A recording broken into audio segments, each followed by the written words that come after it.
اگر کسی کو ہے تو اسے ہے جو تقوی اور دانائی میں سب سے بڑھا ہوا ہے۔ چنانچہ آپ آگے بڑھے اور فرمایا، مسلمانوں، میرے نزدیک تو دو آدمی ایسے ہیں جن میں سے ایک کو رسول اللہ صلی اللہ علیہ وسلم کا جانشین بنایا جا سکتا ہے، ایک عمر بن خطاب رضی اللہ عنہ اور دوسرے ابو عبیدہ بن جراح رضی اللہ عنہ۔ لیکن پھر حضرت عمر رضی اللہ عنہ نے ابو بکر رضی اللہ عنہ کا ہاتھ پکڑ کر ان کے ہاتھ پر بیعت امارت کر لی، اور دوسرے لوگوں نے بھی حضرت عمر کے اس انتخاب کی تائید کی، کیونکہ ایمان و تقوی میں حضرت ابو بکر صدیق سب سے زیادہ ممتاز تھے، اور یہ فیصلہ واقعی بالکل درست تھا، اس لیے کہ سیدنا ابو بکر صدیق رضی اللہ عنہ نے خلافت کا منصب سنبھالتے ہی ایسی دانائی اور دلیری سے ملک کا انتظام کیا کہ اس کی مثال نہیں ملتی، جبکہ رسول اللہ صلی اللہ علیہ وسلم کے انتقال کے بعد دشمنوں نے یہ خیال کر لیا تھا کہ بس اب دین اسلام کا خاتمہ ہو جائے گا۔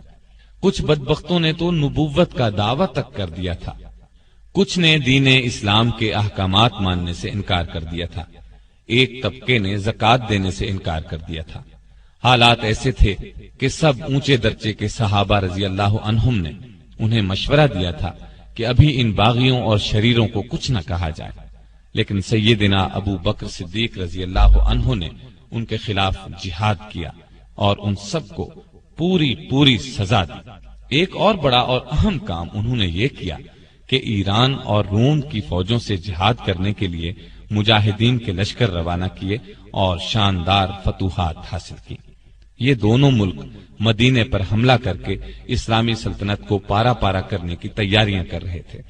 اس جہاد میں سیدنا ابو عبیدہ بن جراح نے سپہ سالار کی حیثیت سے شاندار کارنامے انجام دیے۔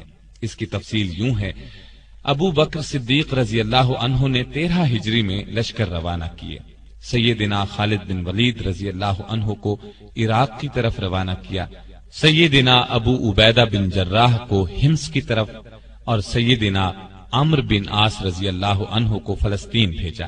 شرحبیل بن حسنہ رضی اللہ عنہ کو اردن جانے کا حکم دیا اور سیدنا یزید بن ابی سفیان رضی اللہ عنہ کو دمشق کی طرف بھیجا۔ یہ لشکر اس لیے بھیجے گئے کہ رومی اور ایرانی سلطنتیں مسلمانوں پر حملہ آور ہونے کی تیاریاں کر رہی تھی۔ اسلام سے لڑنے کی اجازت نہیں دیتا کہ اپنی طاقت بڑھائی جائے، اس نے زمین پر فساد پھیلانے کو قتل سے بڑا فتنہ قرار دیا ہے، لیکن ساتھ ہی اپنی حفاظت کو ضروری بتایا ہے۔ اسی سلسلے میں نبی صلی اللہ علیہ وسلم تبوک گئے تھے۔ ابو بکر صدیق رضی اللہ عنہ نے بھی آپ کی اسی سنت پر عمل کیا کہ ان کے حملہ آور ہونے کا انتظار کرنے کے بجائے آگے بڑھ کر ان کا مقابلہ کیا جائے۔ سیدنا ابو عبیدہ بن جراح رضی اللہ عنہ مدینہ منورہ سے روانہ ہوئے تو ان کے ساتھ کوئی بڑی فوج نہیں تھی، لیکن ان کا دل اس یقین سے لبریز تھا کہ دشمن کتنا بھی طاقتور ہو ہمارے سامنے نہیں ٹھہر سکے گا۔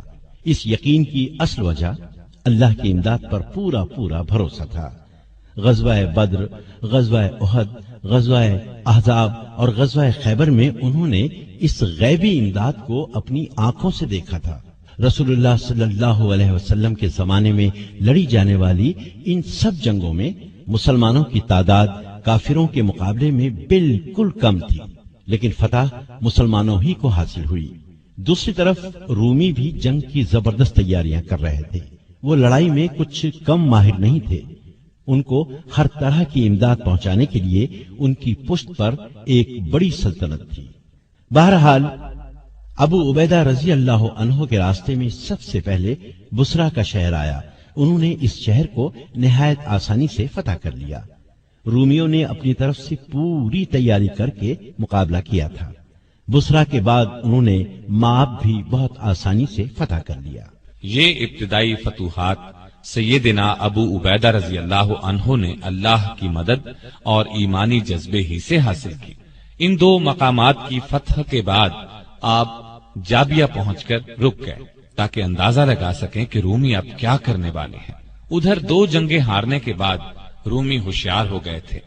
پہلے وہ اس خوش فہمی میں مبتلا تھے کہ مسلمان ہمارے مقابلے میں ہیں ہی کیا، لیکن اب انہیں اندازہ ہوا کہ ان کا مقابلہ معمولی انسانوں سے نہیں ہے، چنانچہ انہوں نے ایک جگہ جمع ہو کر بھرپور مقابلے کی تیاریاں شروع کر دی۔ دوسری طرف ابو عبیدہ بن جراح رضی اللہ عنہ نے بھی حالات کا اندازہ لگا کر دربار خلافت کو رومیوں کی تیاریوں اور ارادوں کی خبر دی اور مدد مانگی۔ سیدنا ابو بکر صدیق رضی اللہ عنہ نے فوراً فوجی مدد روانہ فرمائی، اور جو دوسرے سالار روانہ فرما چکے تھے انہیں بھی پیغام بھیجا کہ ابو عبیدہ کے پاس پہنچ جائیں۔ ایسا ہی حکم آپ نے خالد بن ولید کو بھی بھیجا، یعنی وہ بھی عراق سے شام پہنچ جائیں۔ تو سیدنا ابو بکر صدیق رضی اللہ عنہ کو بھی اس غیبی تائید الہی سے جنگ کے محاذ پر پیش آنے والی مشکلات کا اندازہ ہو گیا تھا، چنانچہ انہوں نے تمام سپہ سالاروں کو حکم دیا کہ ابو عبیدہ کی مدد کے لیے پہنچ جائیں۔ جب سب لشکر ان کے پاس پہنچ گئے تو سپہ سالار خالد بن ولید رضی اللہ عنہ کو بلا لیا گیا، اس لیے کہ وہ بہت زیادہ بہادر تھے اور جنگی تدبیریں اختیار کرنے میں اللہ نے انہیں خاص قابلیت عطا کی تھی۔ اس موقع پر انہی کو سالار اعلیٰ بنانا مناسب تھا۔ غزوہ موتا میں کامیابی حاصل کرنے پر رسول اللہ صلی اللہ علیہ وسلم نے انہیں سیف اللہ یعنی اللہ کی تلوار کے لقب سے نوازا تھا۔ جنگ جیتنے کی خاص صلاحیتیں اللہ تعالیٰ نے انہیں عطا فرمائی تھی۔ سالار اعلیٰ بن کر انہوں نے اپنی قابلیت اور بہادری کا پورا ثبوت دیا۔ رومی بادشاہ نے اپنی فوج کے سالاروں کے مشورے سے جنگ کا ایسا نقشہ بنایا تھا کہ لازمی طور پر فتح حاصل ہو اور مسلمانوں کا اس طرح خاتمہ ہو جائے کہ وہ پھر مقابلے میں آنے کے قابل نہ رہیں۔ اس نے حکم دیا تھا کہ مسلمانوں کو اکٹھا نہ ہونے دیا جائے اور رومی فوج یرموک کے میدان میں جمع ہو کر مسلمانوں پر بھرپور حملے کی تیاری کرے۔ یرموک کی لڑائی تاریخ کی بہت بڑی جنگ گنی جاتی ہے۔ اس میں رومیوں کی تعداد 2.5 لاکھ تھی، جبکہ مسلمان فوج صرف 40,000 تھی۔ جنگ کے ساز و سامان میں بھی رومی بہت بڑھے ہوئے تھے، ان کی فوجی تربیت بھی زبردست انداز میں ہوئی تھی، لیکن دوسری طرف بھی آخر سیف اللہ تھے۔ خالد بن ولید رضی اللہ عنہ نے بھی اللہ کی مدد سے ایسی جنگی تدبیریں اختیار کی اور مسلمان مجاہد ایسی بہادری سے لڑے کہ بہت تعداد اور بھاری ہتھیار کچھ بھی کام نہ آئے۔ رومی بدحواس ہو کر بھاگے، ان کی بہت بڑی تعداد ماری گئی۔ اللہ تعالیٰ نے مسلمانوں کو شاندار فتح سے نوازا۔ ایک روایت کے مطابق جنگ یرموک میں کئی سو ایسے صحابہ شہید ہوئے جنہوں نے غزوہ بدر اور غزوہ احد میں شرکت کی تھی۔ اللہ کے ان خاص بندوں کی زندگیوں کا تو سب سے بڑا مقصد ہی یہی تھا کہ اللہ کے لیے اپنا سب کچھ قربان کر دیں۔ بلکہ غالب نے کیا خوب کہا ہے، جان دی ہوئی اسی کی تھی، حق تو یہ ہے کہ حق ادا نہ ہوا۔ یہ ان بزرگوں کی قربانیوں ہی کا نتیجہ ہے کہ پوری دنیا میں اسلام کا جھنڈا لہرا رہا ہے۔ یورپ اور امریکہ کے شہروں میں اذان کی آوازیں گونج رہی ہیں۔ شام میں لڑی جانے والی اور لڑائیوں کا حال سنانے سے پہلے یہ بتاتا چلوں کہ 22 جمادی الثانیہ 13 ہجری کو سیدنا ابو بکر رضی اللہ عنہ کا انتقال ہو گیا اور ان کی جگہ سیدنا عمر فاروق رضی اللہ عنہ خلیفہ بنائے گئے۔ انہوں نے خلافت کا منصب سنبھالنے کے کچھ دن بعد ہی سیدنا خالد بن ولید رضی اللہ عنہ کو ان کے عہدے سے ہٹا کر سیدنا ابو عبیدہ بن جراح رضی اللہ عنہ کو اسلامی افواج کا سالار اعلیٰ بنا دیا۔ اس سلسلے میں 2 روایات ہیں۔ ایک تو یہ کہ کسی شاعر نے سیدنا خالد بن ولید رضی اللہ عنہ کا قصیدہ لکھا۔ کسی کی تعریف میں اشعار لکھے جائیں تو اس کو قصیدہ کہتے ہیں۔ یہاں تک تو اعتراض کی کوئی بات نہیں تھی، لیکن انہوں نے یہ کیا کہ خوش ہو کر شاعر کو انعام دیا۔ بس اس بات کو عمر رضی اللہ عنہ نے اچھا نہ سمجھا اور انہیں ان کے عہدے سے ہٹا دیا۔ دوسری وجہ یہ بیان کی جاتی ہے کہ سیدنا خالد بن ولید رضی اللہ عنہ کی بہادری اور جنگی سوجھ بوجھ کی وجہ سے لوگ یہ خیال کرنے لگے تھے کہ مسلمانوں کو جو فتوحات پر فتوحات ہو رہی ہیں وہ انہی کی وجہ سے ہو رہی ہے، جبکہ صحیح عقیدہ یہ ہے کہ جو کامیابی بھی حاصل ہوتی ہے وہ اللہ تعالی کی مہربانی سے حاصل ہوتی ہے۔ سیدنا عمر رضی اللہ عنہ نے انہیں عہدے سے ہٹا کر ثابت کر دیا کہ لوگوں کا خیال غلط ہے۔ اس دوسری وجہ کی زیادہ تائید آئی ہے، یعنی وہ شاعر والی بات شاید درست نہ ہو، یہ بات واقعی تھی۔ خود عمر رضی اللہ عنہ سے جب بعض اصحاب نے اس بارے میں پوچھا کہ آپ نے خالد کو سپہ سالاری سے کیوں معزول کیا تو انہوں نے فرمایا تھا، میں نے کسی ناراضی کی وجہ سے ایسا نہیں کیا، اور پھر انہوں نے دوسری وجہ ہی بیان کی۔ چنانچہ جو ہی انہیں خلیفہ کا حکم ملا، انہوں نے فوراً اپنا عہدہ ابو عبیدہ بن جراح رضی اللہ عنہ کو سونپ دیا اور خود ایک عام مجاہد کی طرح جہاد میں حصہ لیتے رہے۔ لطف کی بات تو یہ ہے کہ یہ حکم انہیں اس وقت ملا جب وہ تاریخی شہر دمشق کا محاصرہ کیے ہوئے تھے۔ ایک روایت یہ بھی ہے کہ یہ حکم جنگ یرموک کے موقع پر دیا گیا۔ یرموک کی جنگ جیتنے کے بعد مسلمان مجاہدوں نے جس طرح اپنی کوششوں کو آگے بڑھایا، اس سے ان کی عظمت اور دانائی ثابت ہوتی ہے۔ روم کا بادشاہ ہرقل ایک بہت بڑی سلطنت کا مالک تھا۔ صرف ایک جنگ ہار جانے سے اس کی طاقت ختم نہیں ہو گئی تھی۔ ایک جنگ ہار کر اس کا پارا اور چڑھ گیا تھا اور اس نے مسلمانوں کو شکست دینے کی ٹھان لی تھی۔ چنانچہ وہ شام کے بڑے شہر ہمس پہنچ گیا اور مسلمانوں پر بھرپور حملے کی تیاریاں کرنے لگا۔ ایسی صورت میں ضروری تھا کہ مسلمان بھی اپنی پوری قوت اس کی فوج کا مقابلہ کرنے کے لیے جمع کرتے، لیکن انہوں نے تو کمال کر دیا۔ اپنی فوج کو 3 حصوں کر کے 3 الگ الگ محاذوں پر جہاد جاری رکھنے کا فیصلہ کیا۔ ابو عبیدہ بن جراح رضی اللہ عنہ اور خالد بن ولید رضی اللہ عنہ نے لشکر کے دوسرے سالاروں کے ساتھ مشورہ کر کے ایک لشکر بیت المقدس کی طرف روانہ کیا، دوسرا ہمس کی طرف اور تیسرا دمشق کی طرف۔ ابو عبیدہ رضی اللہ عنہ اور خالد بن ولید رضی اللہ عنہ دمشق کی طرف روانہ ہوئے۔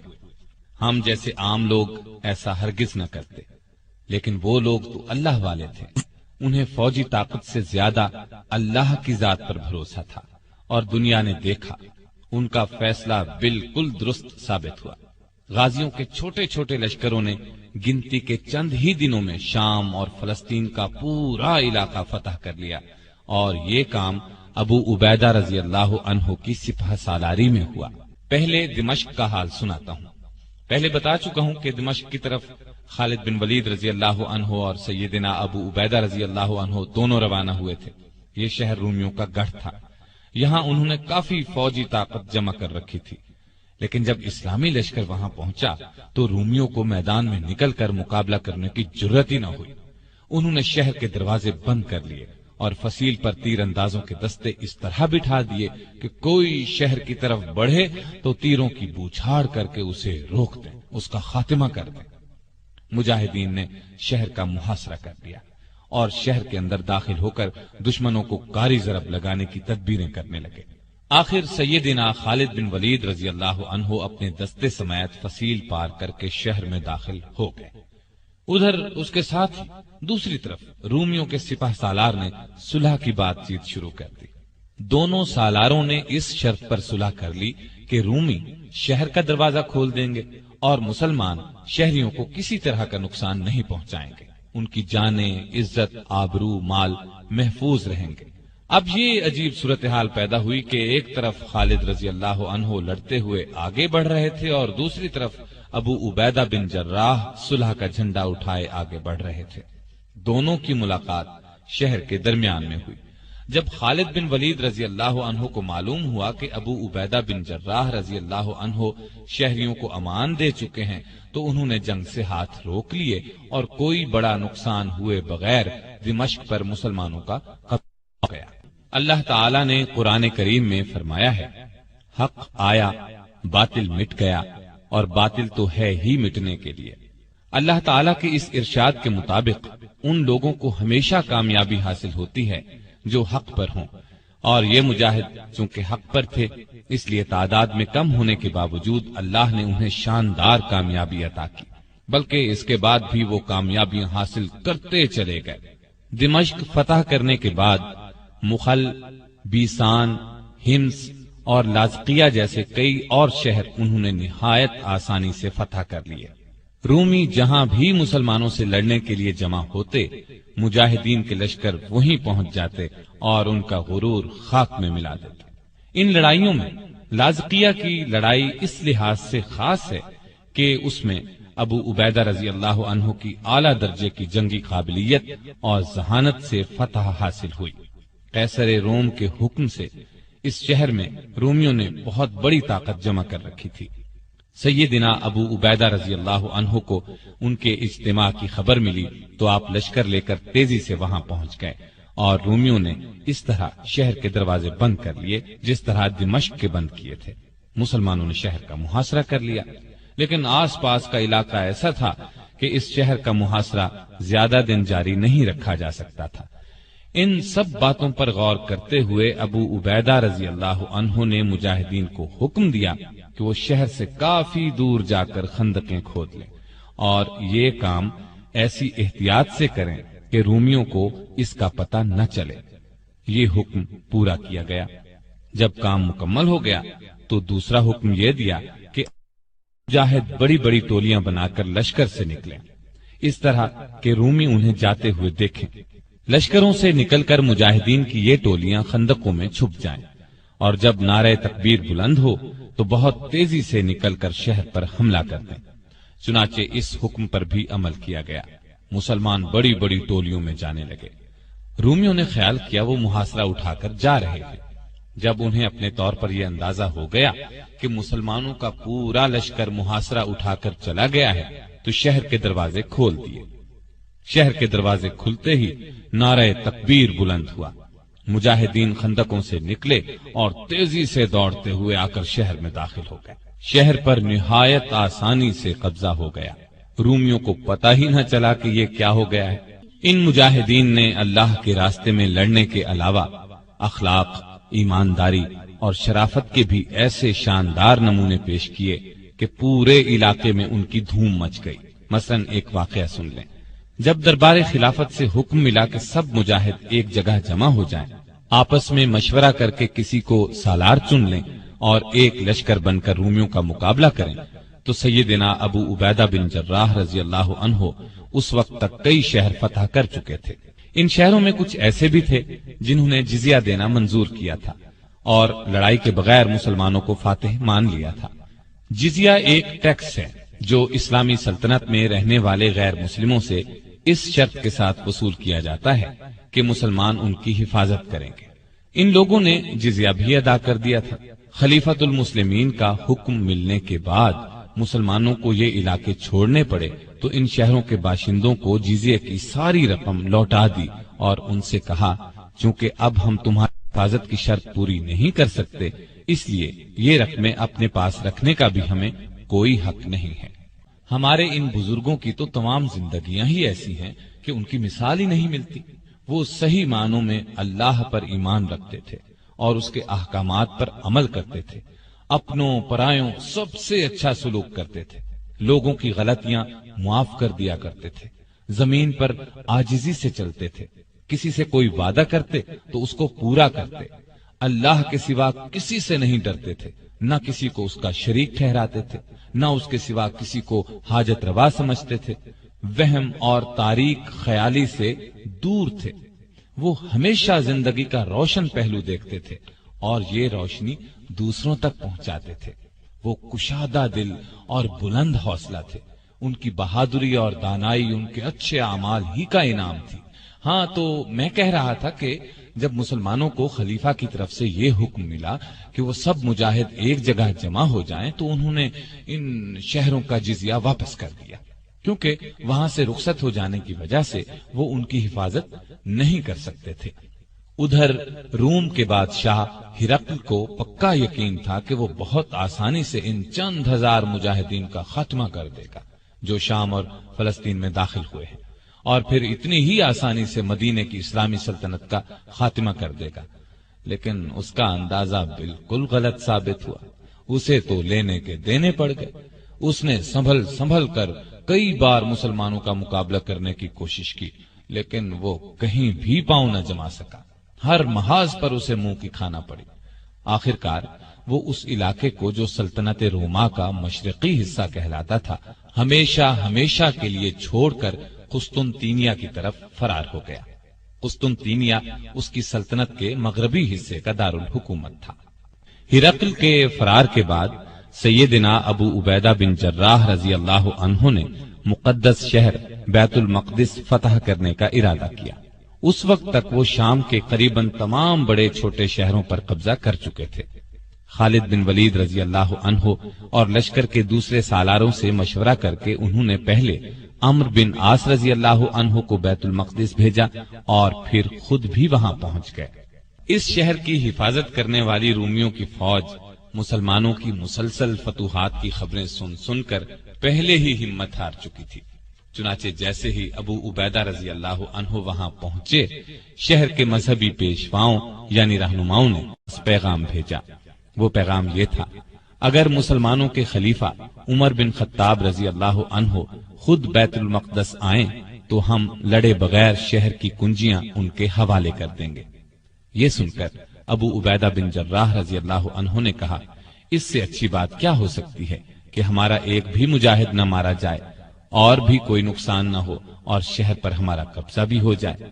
پھر انہوں نے رومیوں کا یہ پیغام عمر رضی اللہ عنہ کی خدمت میں بھیج دیا۔ عمر رضی اللہ عنہ کو یہ پیغام ملا تو وہ بیت المقدس جانے کے لیے تیار ہو گئے۔ آپ بیت المقدس کی طرف روانہ ہوئے اور اس طرح روانہ ہوئے کہ اپنے ساتھ صرف اپنے غلام کو لے کر چلے۔ آج کل کے بادشاہ کہیں جاتے ہیں تو ان گنت حفاظتی انتظامات کیے جاتے ہیں، حفاظتی دستہ ساتھ جاتا ہے، لیکن وہ صرف اپنے ایک غلام کو لے کر چل پڑے۔ اور اس سے بھی بڑھ کر مزے کی بات یہ ہے کہ ان کے پاس اونٹ بھی ایک ہی تھا، دو اونٹ بھی نہیں تھے، لہٰذا وہ باری باری اونٹ پر سواری کر رہے تھے۔ پہلے عمر رضی اللہ تعالی عنہ نے اگر سواری کی تو پھر غلام نے سواری کی، غلام کی باری ختم ہوئی تو عمر رضی اللہ عنہ کے اونٹ پر بیٹھنے کی باری آئی۔ اس طرح باری باری اونٹ کی سواری کرتے آخر وہ بیت المقدس کے نزدیک پہنچ گئے۔ پر لطف بات یہ ہے کہ جب بیت المقدس نزدیک آیا تو اس وقت اونٹ پر سواری کرنے کی باری غلام کی تھی اور مسلمانوں کے خلیفہ اونٹ کی مہار پکڑے پیدل چلے آ رہے تھے۔ شہر کا دروازہ قریب آنے پر غلام نے کہا بھی، دروازہ نزدیک آ چکا ہے، اب اونٹ پر آپ سوار ہو جائیں۔ اس پر عمر رضی اللہ عنہ نے فرمایا کہ سنیں، باری آپ کی ہے، لہذا اونٹ پر آپ ہی بیٹھے رہیں۔ غلام نے کہا، وہ لوگ کیا سوچیں گے؟ عمر رضی اللہ عنہ نے فرمایا، کوئی پرواہ نہیں، ہمیں جو کچھ بھی عزت ملی ہے اسلام کی بدولت ملی ہے، نہ کہ سواری یا لباس سے۔ اور پھر اسی حالت میں مسلمانوں کے دوسرے خلیفہ عمر فاروق رضی اللہ عنہ شہر کے دروازے پر پہنچے۔ وہاں عیسائی اور مسلمانوں کی فوج کے سپہ سالار ابو عبیدہ رضی اللہ عنہ اور دوسرے سالار موجود تھے۔ چشم فلک نے یہ نظارہ دیکھا، آقا اونٹ کی مہار پکڑے چلے آ رہے ہیں اور غلام اونٹ پر سوار ہے۔